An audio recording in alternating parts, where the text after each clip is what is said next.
E aí, gente, bem-vindos à nossa primeira aula de Engenharia de Processos do semestre, videoaula. Vamos rapidamente ver a unidade 1, o que é que ela traz para a gente, qual é o sentido dela. Ela traz tipos de estrutura das organizações e os níveis hierárquicos, né? Então, o nosso primeiro ponto a ser discutido é a dinâmica de funcionamento das organizações e a contribuição para o desenvolvimento organizacional. Uma organização ela está inserida num ambiente complexo, né? A gente cansou de ver isso nos primeiros momentos da nossa faculdade. Então, ela tem, trago aí para vocês uma figura mostrando que ele é um processo dinâmico, né? Que a gente tem inserido pessoas, os objetivos da organização, dos demais recursos, né? Eu separei pessoas aqui. No primeiro período a gente colocava como recursos, que dei só uma separadinha de propósito na figura para a gente entender as pessoas como um recurso um pouquinho mais que a gente tem que ter cuidado em relação aos outros, porque a pessoa tem sentimento, dinheiro, tempo, nada disso tem sentimento, as pessoas têm também, né? Levando ao resultado e ao desempenho, né? E aí, pensando naquele sistema que a gente conhece, né, lá desde o primeiro momento de aula, então a gente tem uma série de inputs, uma série de outputs. Dentro dos inputs aí a gente traz como exemplo matéria-prima, recurso, informação financeira, as próprias pessoas. A organização ela transforma esses recursos com a tecnologia dela, com o trabalho das pessoas, com os processos gerenciais, ela acaba transformando em lucros, né? A gente falava no primeiro semestre em produtos e serviços, agora dá para ampliar um pouquinho mais. Dos lucros aos acionistas e na satisfação dos empregados também. E isso traz um feedback, né? Óbvio que a gente tem um sistema todo, um ambiente todo em volta desse sistema, né? Óbvio. E ela traz o feedback dessa satisfação dos empregados, o lucro, tudo isso retornando para a organização para que ela retroalimente o sistema, tá legal? Complementando aí, abrindo mais, né, os inputs meio econômico, político, tecnológico, social, mercado, os recursos humanos, capital, poder, material, as informações tecnológicas, contábeis e financeiras, por exemplo. Aí o processamento, escolha de critérios de valor, criação da inteligência básica, desempenho de estrutura de sistema, estratégia de resolução de problemas e tudo aquilo que é o dia a dia de trabalho de uma organização, né? A comunicação, a mudança, o conhecimento, o esforço, a competência, a alocação, a contribuição, tudo isso.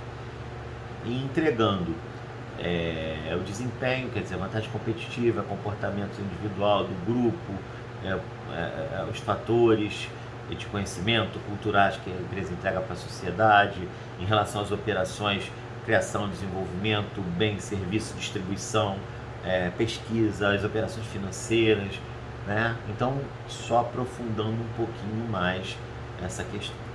Por último, eu trago aí para vocês um exemplo, só para a gente entender quando a gente fala da empresa como um sistema, né? Isso é uma visão dos stakeholders de uma grande companhia de petróleo na década de 80. Só para a gente entender o administrador, quando toma a decisão, o que ele leva em consideração, o que afeta e o que é afetado, né? Então aí ele traz relacionamento positivo, cinza claro, relacionamento negativo e o neutro em branco. Isso é para a gente entender, né, como gestor, o que vai pegar mais no pé da gente, o que vai ser mais positivo para a gente, e o relacionamento é mais neutro, assim. Quando eu falo neutro, quando você fala, por exemplo, imprensa, neutro, não é, dá para entender que não é neutro o tempo todo, mas a ideia é que não é direto ali pegando no pé da empresa. Às vezes acontece algum acidente, alguma coisa, é óbvio, né? Mas esse aí, então, para a gente ter uma ideia de como o administrador toma decisões, o que está em volta, o que ele está olhando, né? Esses órgãos aí tem umas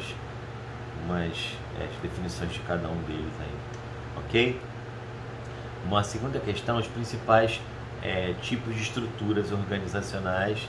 A gente tem que relembrar isso aqui, né, de modelagem. Então, a relação entre ambiente e estrutura, quer dizer, menor, a gente está saindo de um ambiente mais estável e mais complexo.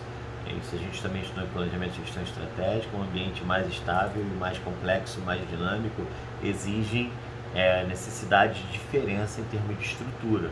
Eu posso ter uma estrutura mais estável, mais mecânica, mais mecanicista, e eu posso ter uma estrutura mais orgânica com necessidade de adequação ao ambiente. Tá ok? Essa figura aí tem esse sentido para mostrar para você que isso tem que ser entendido, tem que ser mexido e avaliado. Tá? Então, se a gente lembrar da escola contingencial, a gente lembrar das pesquisas de Chandler, a gente vai lembrar que a organização, a estratégia acaba seguindo, né? A estrutura segue a estratégia que eu tenho. Então, qual é a melhor forma de estruturar uma organização? Depende da estratégia. Então, a estratégia e a situação, elas vão entregar a estrutura. E como a estratégia e a situação entregam a estrutura, eu tenho um crescimento e evolução nas unidades de negócio. Tá legal?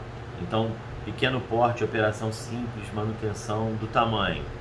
Um manograma, organização baseadas em pessoas. Pequeno porte ou grande porte, operação simples, intenção de crescimento, organização mais funcional. A diversificação de produtos e serviços, clientes de todos os tipos. Talvez seja interessante eu me organizar por produtos. Diversificação de clientes, talvez seja mais interessante eu me organizar por clientes. E assim sucessivamente. Operações interligadas com necessidade de coordenação, talvez seja melhor me organizar por processos. E aí nós estamos chegando no nosso conteúdo de processos. Tá? Então, operações interligadas com necessidade de coordenação específicas, talvez seja processo. Eu vou precisar dentro da empresa em qualquer situação, mas uma empresa organizada por processos é outra coisa. Tá legal, gente? Então, uma empresa estruturada em unidade de negócio, cada retângulo representa uma pequena empresa dentro dessa organização. Cada empresa tem sua própria estrutura funcional interna. Então, quando eu falo de unidade de negócio, a gente está vendo aí, ó, a figura que eu trago para vocês: informação e comunicação, rede de informação, telefonia celular, business services e esse tipo de questão. Automação e controle. Então, automação, serviços internos da indústria.